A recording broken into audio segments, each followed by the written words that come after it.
美国运输部表示，将拨款近1.5亿美元，用于20个州的充电站项目，以修复或者更换近4500个现有电动车充电桩。来看新闻的详细内容。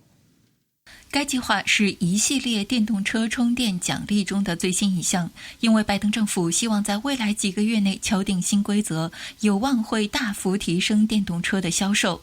这些新资金是50亿美元国家电动车基础设施计划之一。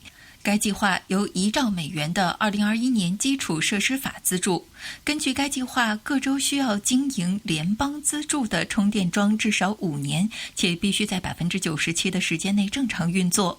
白宫的目标是到2030年将全国充电桩网络扩大到50万个，其中包括在全国最繁忙的高速公路和洲际公路上，间隔不超过50英里的高速充电桩。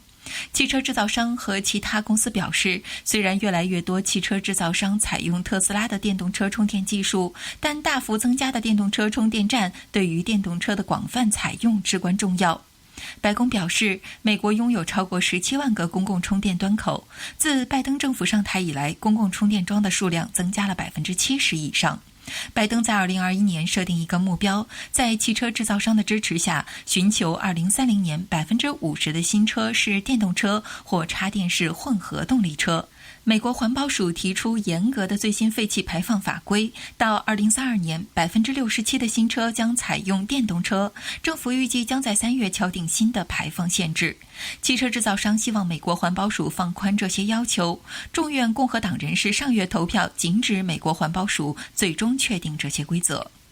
中天中望整理报道。